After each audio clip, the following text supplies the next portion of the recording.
We need to start with history and geography.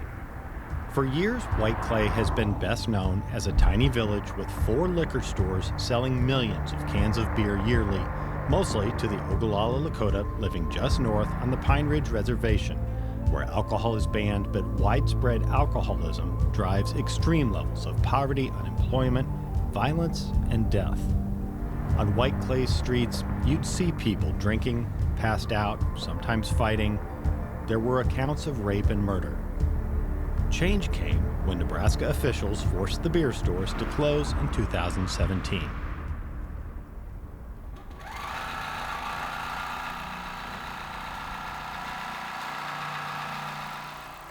I'm self-taught in beadwork, making moccasins, the regalia, star quilts.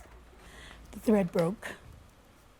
In one of the former beer stores, Nadine Morrison makes and sells her work, alongside other Oglala Lakota creators who live on the reservation. These crosses are made with porcupine quills. Is it okay if I pick some of these up? Yeah. Okay. These are sage smudge sticks. The necklaces, dream catchers, warrior shields, medicine wheels, drums. The White Clay Makerspace was born from a couple things, including a study that found half the households on the reservation depend on home-based businesses. Most involved arts or crafts, and getting supplies meant a long drive to the nearest city. Lawyer-entrepreneur John Rubelid helped get this started. Room we're in right now, what did this used to be? Well, this was the beer cooler for the Arrowhead Beer Store. Now this room is a supply store where makers buy things they need. Everything in the building is about creating jobs. What we're trying to do is help Lakota artists and crafters who have natural abilities or they've been taught by their grandma or whatever, how to make things with beadwork or leather work. And they really have these skills, but they need resources. They need basic tools or Dremels or a quilting machine or sewing machine. So what we're basically trying to do is provide jobs, opportunities for the Oglala Lakota to help themselves. These are real teardrops. Oh, really? About 10 artists work or sell here each week. They pay small fees for space and sales. Thank you. The nonprofit operation is mostly supported by donations. They hope to grow the number of makers, offer more classes, build an outdoor area. We're in it for the long haul. We don't expect to set the world on fire this year or next or whenever, but one artist and crafter at a time, one household at a time. They start school and then we have our state fair. Morrison helps Rubelid run the makerspace. She's here a lot because she also makes a lot of star quilts. Almost completed quilt. I do 2 to 4 star quilts a week. And I actually have, I think, about 6 of them that need to be done by Friday, quilted. Do you sketch out the design ahead of time then and then translate it to this? Yeah, we have a pattern that we just trace for all the lines and then we just follow it with the needle. And we're gonna race, and so if I win, what do I get? What do you think the stakes should be? What do you get if you win? Probably a camera, about the size that he's on, the one he has. Okay, what do I get then? Some Cheetos. Some Cheetos. I don't think that's fair, but I'm pretty confident I'm gonna win, so we'll see. Fire away.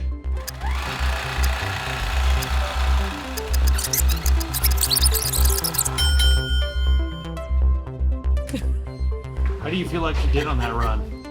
It was kind of slow. Just to give Mike a shot? Yeah, Okay, my turn.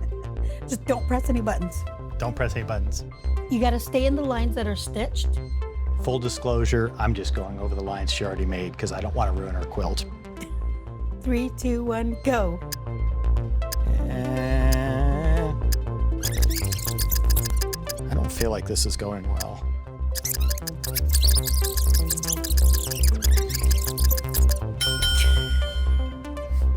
Well, I won.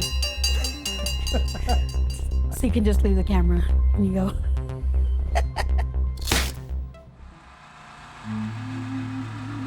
There's a more serious side to what happens here, especially the star quilts. These are important sacred symbols in Oglala Lakota culture, created and given to celebrate births, graduations, and weddings, and honor those who've died. Many, many of Morrison's creations have been because of deaths in her community. For me, it was therapeutic, and I feel like it kind of helped people in our community because I would listen to their stories. Some of them were tragic, and I would go home and I'd cry and pray for them. Closing liquor stores and creating a makerspace hasn't ended alcoholism on the reservation, but it has provided opportunity and hope. It helps me to feel much better about myself, knowing I can come somewhere where we're safe, no alcohol, and we could do our jewelry, beadwork, and make some money on the side for our families. The people are struggling, and I wish more of them would learn more of the art side of things because it helps.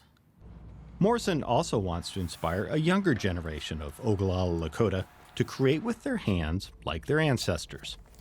So what are you working on? The background of my painting. What's it going to be? A cherry blossom tree with a sunset in the background. So tell me about art and what you think that can do for your generation of Lakota. I feel like it's a good way to express ourselves and what we want to do. It could be a distraction for if anything's going on and you just need to get away. Art over alcohol is a social media hashtag here and a philosophy. So what sort of a statement does it make that in this place that used to sell so much beer that you're now making the things you make? I think it's just really amazing that we could turn a bar into a place where we can create. How does that make you feel? It makes me feel happy. Is there an Oglala Lakota word for that? I'm sure there's other words, but Lila Washte is very good.